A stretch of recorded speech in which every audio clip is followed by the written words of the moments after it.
নমস্কার, আপনারা দেখছেন চ্যানেল 24।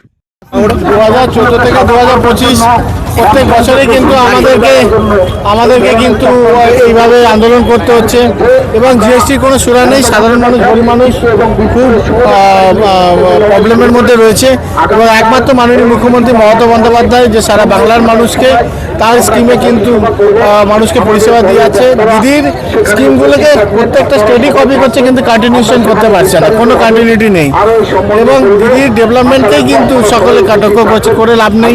দিল্লিতে গিয়ে দিদি পুরস্কৃত হচ্ছে এবং অ্যাওয়ার্ডে সম্মানিত মাননীয় মুখ্যমন্ত্রী মমতা বন্দ্যোপাধ্যায় হচ্ছে। এবং আপনি দেখুন এই মেডিসিন নিয়ে যেভাবে হাইকআপ করলো তাতে সাধারণ মানুষ, গরিব মানুষের কোথায় যাবে? তাহলে সে জায়গায় কোনো সুরা নেই। তাহলে সাধারণ মানুষ, গরিব মানুষ বুঝতে পারছে যে একমাত্র বাংলায় মাননীয় মুখ্যমন্ত্রী মমতা বন্দ্যোপাধ্যায় সাধারণ মানুষ, গরিব মানুষের এবং জেনারেল পিপুলের পাশে আছে। তা একদম নিশ্চিন্ত থাকেন। আমরা ময়দানে নেমেছি, মামাটি মানুষের সরকার, আমরা মানুষের জন্য আমাদেরকে এগোতে হবে।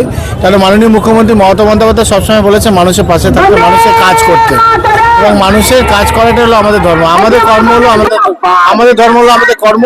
মানুষ যেন ভালো থাকতে পারে, মানুষ যেন ডেভেলপ এরিয়া ডেভেলপ হবে, ইয়ং জেনারেশন এমপ্লয়মেন্ট হবে, এগুলো নিয়ে আমাদের ভাবনা চিন্তা এবং ধর্ম নিয়ে এবং মানুষকে বিপদে ফেলে আমাদের রাজনীতি নয়।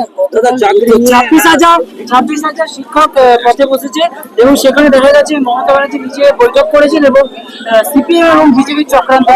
আপনি বলুন না, কারা গিয়ে এইভাবে কোর্টে গিয়ে মুভমেন্ট করেছে? এই বিজেপি এবং সিপিএম, এবং তারাই আবার 26,000 যারা আমাদের শিক্ষক, যারা শিক্ষিকা রয়েছে তাদেরকে নিয়ে রাজনীতি করছে। তাহলে এখানে আর কিছু বলার নেই।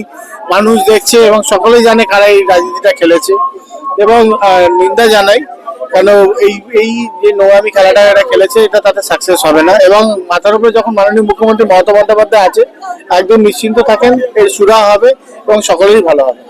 আমাদের এই ভিডিওটা ভালো লাগলে লাইক করবেন এবং এরকম আরও ভিডিও দেখার জন্য চ্যানেলটিকে সাবস্ক্রাইব করবেন।